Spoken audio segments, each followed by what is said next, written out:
Zephaniah or Zephaniah, a Negro Israelite, a son of Cush. Zephaniah means Yahweh hides. Now, Zephaniah's father was named Cushi, and Cushi as an adjective, that means black. In both Hebrew, it means black, and in Greek, it means black. Now, Cushi is an affectionate term for a Negro of Ethiopian origin, derived from the biblical land of Cush. And it is an area that was alongside the Niger River. And if you actually look at ancient maps in 1736 and ancient maps in 1747 of Africa, you'll find a country called Negro Land and the Kingdom of Judah. This is of utmost importance for us to understand how Yahweh is gathering the 12 tribes that are scattered abroad. Because what actually happened is in this Gulf of Guinea in Western Africa, European slave ship holders, they were Ashkenazi slavers. They were of European origin. They were Western Mongols that had infiltrated Britain and mainly Portugal. They were the Ashkenazi slavers. They were wealthy merchant slavers.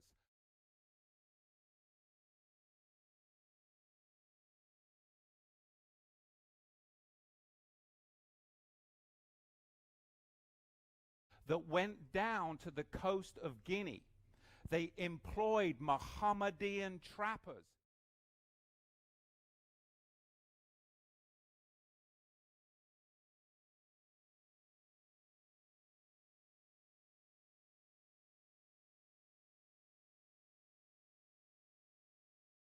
Islamics to go into the kingdom of Judah and Negro land and take the royal house of Judah captive in slave ships, as it's recorded in the book of Deuteronomy, and bring them over to America, and they became known today as what?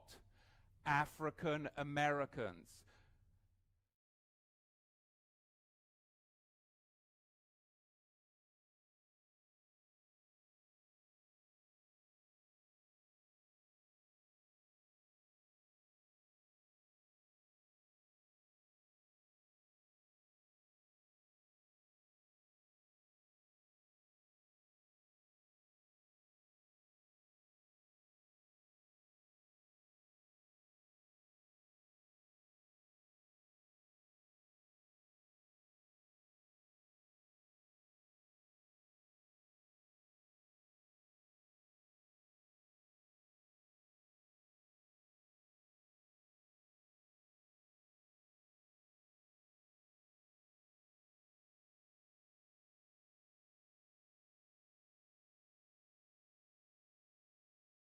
So, all that to say this, Zephaniah, of course, a Negro Israelite, more complex than what Bible scholars would just like to rush through because it is not politically expedient to them today.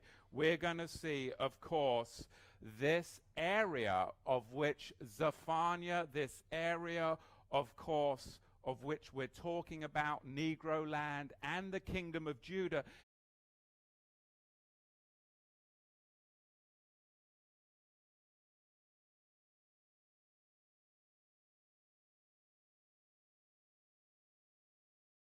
If you were to look at an African map today, the kingdom of Judah right on the Gulf of Guinea appears today in the present day Republic of Benin and the nation of Togo. So if you look on a map today at the nation of Togo and the present Republic of Benin, that is where the kingdom of Judah and Negro land was. So this is very important to our history as Israel. And many will go, well, you can't say the word Negro. I find that so offensive. I just think that that's culturally insensitive, Matthew. I'm talking biblical anthropology. Grow up, snowflake. Cush is one of the sons of Ham, who is the son of Noah. Now, Cush, therefore, is Noah's grandson. The territory named after Cush is called the land of Cush, and it's actually found in Genesis chapter 2, verse 13, where the word Cush is listed as Ethiopias, or Ethiopia in the Septuagint, the LXX, which is the same word, Cush, that's used in other verses in the Bible. You can find it in Isaiah 11:11, and it comes across as Ethiopias in the Septuagint, Isaiah 45 verse 15, Ethiopian, and of course we just studied it, Habakkuk chapter 3 verse 7, Ethiopian. So what we're talking about here is Negro as a anthropological biblical term, because I want to expose democratic socialism and slavery as it was then, so it is today. The prophecies of the Bible, because Yahweh says that he will gather all 12 tribes, and the Ashkenazi are not one of them.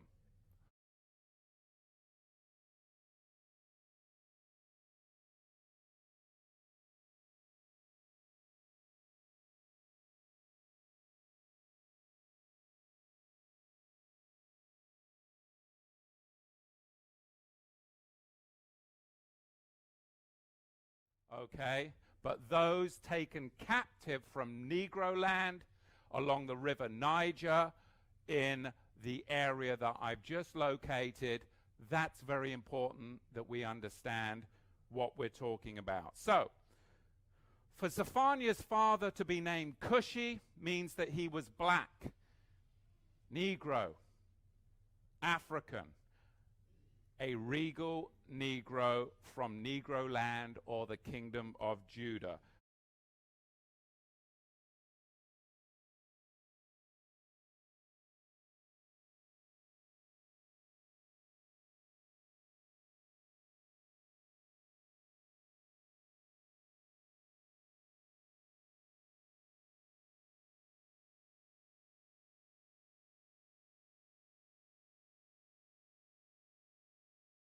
We have ourselves here an amazing black prophet anointed to warn Yahweh's people about his wrath on them for their sin. And of course, this black-skinned prophet is part of the lineage of Messiah. Now, Zephaniah's father was Cushi. His grandfather was, it says right there, Gedaliah. And Gedaliah, his great-grandfather was Amariah. And Hezekiah the king was his great-great-grandfather. So the dark-skinned Negro trait is woven into what? Into the genealogy, because Hezekiah is one of the kings in the genealogy of Yahusha in Matthew chapter 1.